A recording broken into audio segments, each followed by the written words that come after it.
ਸਾਡੀ ਅਰਦਾਸ ਦੇ ਬੋਲ ਨੇ ਕਿ ਇਹ ਅਕਾਲ ਪੁਰਖ ਪ੍ਰਮਾਤਮਾ ਸਿੱਖਾਂ ਨੂੰ ਬਖਸ਼ ਕਰ ਸਿੱਖੀ ਦਾਨ,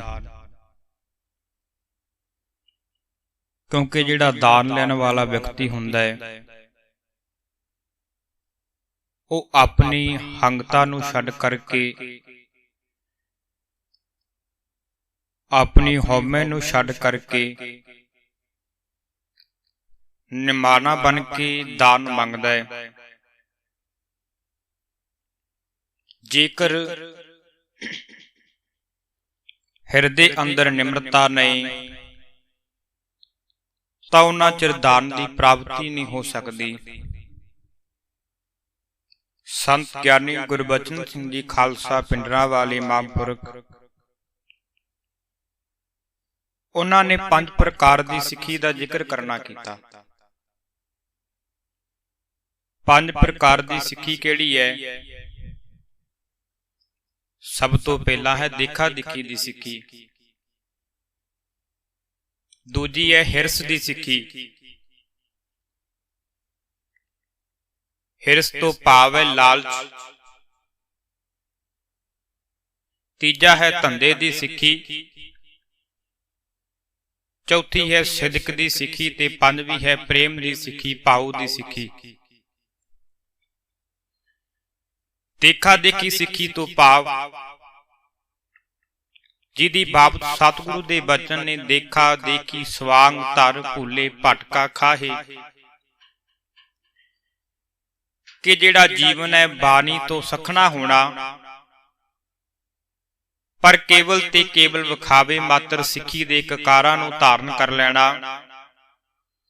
ਕਦੇ ਜੀ ਕੀਤਾ ਕਿਰਪਾਨ ਪਾ ਲਈ, ਕੰਘਾ ਪਾ ਲਿਆ, ਕਛਹਿਰਾ ਪਾ ਲਿਆ,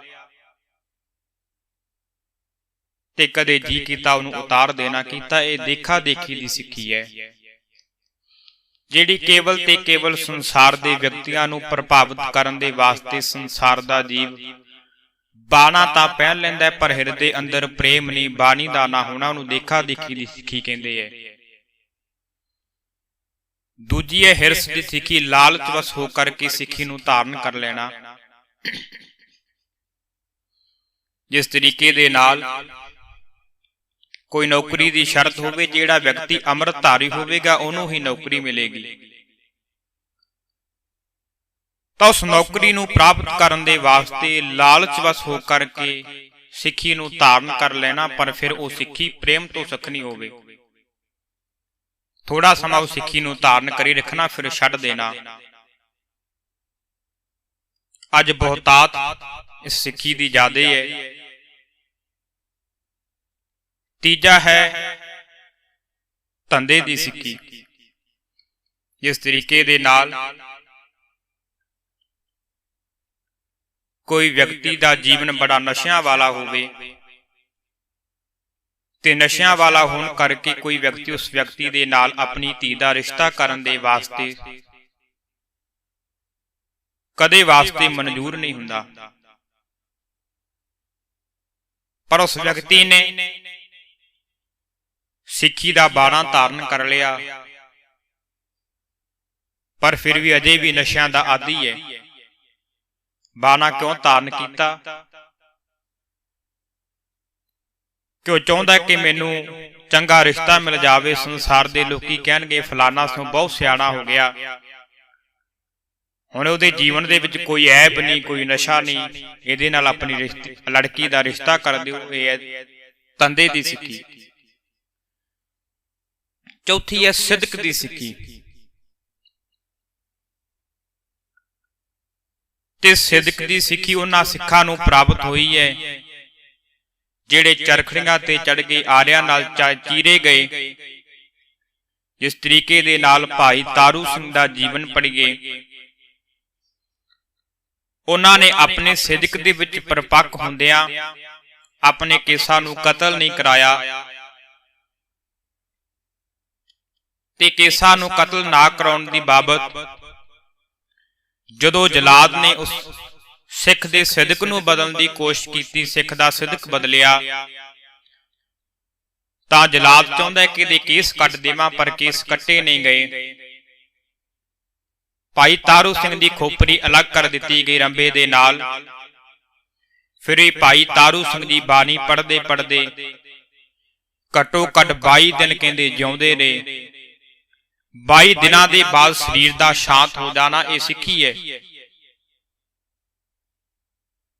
ਜਿਸ ਤਰੀਕੇ ਦੇ ਨਾਲ ਸੰਤ ਬਾਬਾ ਕਰਤਾਰ ਸਿੰਘ ਜੀ ਖਾਲਸਾ ਪਿੰਡਰਾਂ ਵਾਲੇ ਮਹਾਂਪੁਰਖ, ਉਹਨਾਂ ਨੇ ਆਪਣੇ ਕੇਸਾਂ ਨੂੰ ਕਤਲ ਨਹੀਂ ਕਰਾਇਆ ਤੇ ਬਚਨ ਪੜ੍ਹਦੇ ਸਨ, ਮਹਾਂਪੁਰਖ ਮੇਰਾ ਸਿਰ ਜਾਵੇ ਤਾਂ ਜਾਵੇ, ਮੇਰਾ ਸਿੱਖੀ ਸਿਦਕ ਨਾ ਜਾਵੇ।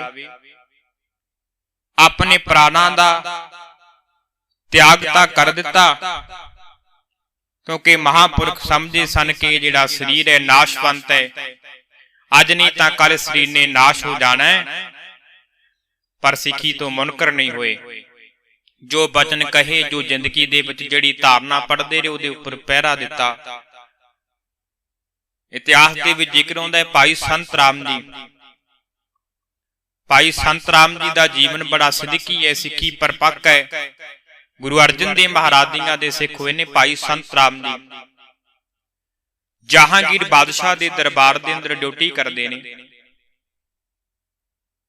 ਤੇ ਜਹਾਂਗੀਰ ਦੀ ਬਾਦਸ਼ਾਹ ਦੀ ਜਿਹੜੀ ਲੜਕੀ ਉਹ ਮੋਹਿਤ ਹੋ ਗਈ ਭਾਈ ਸੰਤ ਰਾਮ ਜੀ ਦੇ ਸਰੀਰ ਨੂੰ ਦੇਖ ਕਰਕੇ ਕਿ ਸਿੱਖ ਦਾ ਬੜਾ ਸੁੰਦਰ ਸਰੀਰ ਹੈ। ਮੁਖ ਦੇ ਉੱਪਰ ਪੜੀ ਹੋਈ ਬਾਣੀ ਦਾ ਝਲਕਾਰਾ ਵੱਜਦਾ ਹੈ। ਦਰਸ਼ਨੀ ਸਿੰਘ ਹੋਣ ਕਰਕੇ ਕਹਿਣ ਲੱਗੀ ਕਿ ਆਪਣੀ ਮਾਤਾ ਨੂੰ ਕਹਿਣ ਲੱਗੀ, ਮੈਂ ਸਿੱਖ ਦੇ ਨਾਲ ਆਪਣਾ ਨਿਕਾਹ ਕਰਾਉਣਾ ਚਾਹੁੰਦੀ ਹਾਂ। ਤੇ ਜਹਾਂਗੀਰ ਦੀ ਬੇਗਮ ਨੇ ਜਹਾਂਗੀਰ ਬਾਦਸ਼ਾਹ ਨੂੰ ਕਿਹਾ ਕਿ ਆਪਣੀ ਲੜਕੀ ਭਾਈ ਸੰਤ ਰਾਮ ਉੱਪਰ ਮੋਹਿਤ ਹੋ ਗਈ।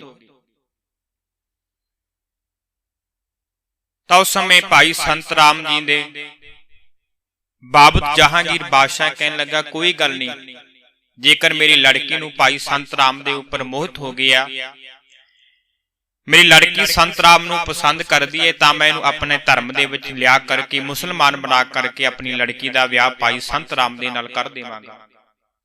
ਇਸ ਗੱਲ ਦਾ ਪਤਾ ਭਾਈ ਸੰਤ ਰਾਮ ਜੀ ਦੇ ਨਾਲ ਰਹਿਣ ਵਾਲਾ ਇੱਕ ਡਿਊਟੀ ਕਰਨ ਵਾਲਾ ਸੀ ਪਿਆਰਾ, ਉਹਨੂੰ ਪਤਾ ਲੱਗਿਆ ਤੇ ਉਹਨੇ ਜਾ ਕਰਕੇ ਭਾਈ ਸੰਤ ਰਾਮ ਨੂੰ ਕਿਹਾ ਕਿ ਤੇਰੇ ਭਾਗ ਖੁੱਲ ਗਏ ਨੇ, ਤੇਰੀ ਕਿਸਮਤ ਜਾਗ ਪਈ ਹੈ, ਤੂੰ ਤਾਂ ਜਹਾਂਗੀਰ ਬਾਦਸ਼ਾਹ ਦੇ ਘਰ ਦਾ ਪ੍ਰਾਹੁਣਾ ਬਣ ਲੱਗਿਆ, ਜਵਾਈ ਬਣ ਲੱਗਿਆ, ਤੇਰੀ ਤਾਂ ਕਿਸਮਤ ਬਹੁਤ ਉੱਚੀ ਹੋ ਗਈ। ਤੇ ਭਾਈ ਸੰਤ ਰਾਮ ਜੀ ਕਹਿੰਦੇ ਕਿਵੇਂ? ਤਾਂ ਉਹ ਕਹਿਣ ਲੱਗਾ ਕਿ ਜਹਾਂਗੀਰ ਬਾਦਸ਼ਾਹ ਦੀ ਲੜਕੀ ਨੇ ਤੇਰੇ ਨਾਲ ਵਿਆਹ ਕਰਾਉਣਾ। ਤੇ ਜਹਾਂਗੀਰ ਬਾਦਸ਼ਾਹ ਕਹਿਣ ਲੱਗਾ, ਮੈਂ ਆਪਣੀ ਲੜਕੀ ਦਾ ਵਿਆਹ ਤਾਂ ਹੀ ਕਰਾਂਗਾ ਜੇ ਭਾਈ ਸੰਤ ਰਾਮ ਇਸਲਾਮ ਧਰਮ ਨੂੰ ਕਬੂਲ ਕਰ ਲਵੇਗਾ। ਭਾਈ ਸੰਤ ਰਾਮ ਨੇ ਸੋਚਿਆ, ਇਹ ਕੈਸਾ ਮਾੜਾ ਸਮਾਂ ਆ ਗਿਆ, ਅੱਜ ਮੇਰੀ ਸਿਦਕ ਦੀ ਸਿੱਖੀ ਚਲੀ ਜਾਵੇਗੀ। ਭਾਈ ਸੰਤ ਰਾਮ ਨੇ ਉਸੇ ਵੇਲੇ ਡਿਊਟੀ ਨੂੰ ਛੱਡ ਕਰਕੇ ਮਹਿਲਾਂ ਤੋਂ ਬਾਹਰ ਨਿਕਲਦੇ ਨੇ, ਬੜੀ ਦੂਰ ਚਲੇ ਜਾਂਦੇ ਨੇ। ਜਹਾਂਗੀਰ ਬਾਦਸ਼ਾਹ ਨੇ ਆਪਣੀ ਫੌਜ ਪਿੱਛੇ ਲਾ ਦਿੱਤੀ ਭਾਈ ਸੰਤ ਰਾਮ ਦੇ ਕਿ ਭਾਈ ਸੰਤ ਰਾਮ ਨੂੰ ਫੜ ਕਰਕੇ ਮੇਰੇ ਪਾਸ ਲਿਆਂਦਾ ਜਾਵੇ, ਜੇਕਰ ਨਹੀਂ ਆਉਂਦੇ ਤਾਂ ਇਹਦਾ ਜਿਹੜਾ ਸੀਸ ਧੜ ਤੋਂ ਅਲੱਗ ਕਰ ਦਿੱਤਾ ਜਾਵੇ। ਭਾਈ ਸੰਤ ਰਾਮ ਪਿਸ਼ੌਰ ਦੀ ਧਰਤੀ ਤੇ ਪਹੁੰਚਦੇ ਨੇ। ਉਥੋਂ ਦੇ ਸ਼ਾਸਕ ਨੇ ਭਾਈ ਸੰਤ ਰਾਮ ਜੀ ਨੂੰ ਪਕੜ ਲਿਆ। ਭਾਈ ਸੰਤ ਰਾਮ ਜੀ ਨੇ ਇਨਕਾਰ ਕਰ ਦਿੱਤਾ ਕਿ ਮੈਂ ਜਿਉਂਦੇ ਜੀ ਆਪਣੇ ਸਿਦਕ ਤੇ ਪਰਪੱਕ ਰਵਾਂਗਾ, ਸਿੱਖੀ ਨੂੰ ਨਹੀਂ ਛੱਡਾਂਗਾ। ਤਾਂ ਉਸ ਸ਼ਾਸਕ ਨੇ ਭਾਈ ਸੰਤ ਰਾਮ ਜੀ ਦਾ ਸੀਸ ਧੜ ਤੋਂ ਅਲੱਗ ਕਰ ਦਿੱਤਾ ਗਿਆ, ਧੜ ਦਾ ਉਸ ਜਗ੍ਹਾ ਤੇ ਸੰਸਕਾਰ ਕਰ ਦਿੱਤਾ ਗਿਆ ਤੇ ਭਾਈ ਸੰਤ ਰਾਮ ਜੀ ਦਾ ਜੋ ਮੁਖ ਸੀ, ਸੀਸ ਸੀ, ਇੱਕ ਥਾਲੀ ਦੇ ਵਿੱਚ ਪਾ ਕਰਕੇ ਜਹਾਂਗੀਰ ਬਾਦਸ਼ਾਹ ਦੇ ਸਾਹਮਣੇ ਕਰ ਦਿੱਤਾ ਗਿਆ। ਜਦੋਂ ਜਹਾਂਗੀਰ ਬਾਦਸ਼ਾਹ ਦੇ ਸਾਹਮਣੇ ਕੀਤਾ ਨਾ, ਤਾਂ ਇਹਨੇ ਨੂੰ ਜਹਾਂਗੀਰ ਬਾਦਸ਼ਾਹ ਦੀ ਲੜਕੀ ਸੋਚਦੀ ਹੈ ਕਿ ਮੈਂ ਜਿਉਂਦੇ ਜੀ ਭਾਈ ਸੰਤ ਰਾਮ ਦੇ ਸਰੀਰ ਨੂੰ ਛੂਹ ਨਹੀਂ ਸਕੀ, ਚਲੋ ਮੈਂ ਮਰੇ ਦੇ ਦਰਸ਼ਨ ਕਰ ਸਕਾਂ, ਨਲੇ ਦੇ ਸਰੀਰ ਨੂੰ ਸਪਰਸ਼ ਕਰ ਲਵਾਂ। ਜੋ ਥਾਲ ਦੇ ਵਿੱਚ ਰੱਖਿਆ ਹੋਇਆ ਸੀਸ ਜਹਾਂਗੀਰ ਬਾਦਸ਼ਾਹ ਦੀ ਲੜਕੀ ਦੇ ਅੱਗੇ ਕੀਤਾ ਤੇ ਗੁਰੂ ਗੋਬਿੰਦ ਸਿੰਘ ਮਹਾਰਾਜ ਬਚਨ ਕਰਦੇ ਨੇ, ਸਵਾ ਗਿਰਸ ਸਿਰ ਉੱਪਰ ਰਹਿਓ ਤਉ ਨਾ ਕਬੂਲੀ ਨਾਰ, ਕਿ ਸਵਾ ਗਿੱਠ ਜਿਹੜਾ ਸੀਸ ਸੀ ਭਾਈ ਸੰਤ ਰਾਮ ਦਾ ਉਹ ਥਾਲੀ ਤੋਂ ਉੱਪਰ ਉੱਠ ਗਿਆ, ਪਰ ਜਹਾਂਗੀਰ ਬਾਦਸ਼ਾਹ ਦੀ ਲੜਕੀ ਨੇ ਉਹਨੂੰ ਛੂਹ ਨਾ ਸਕੀ।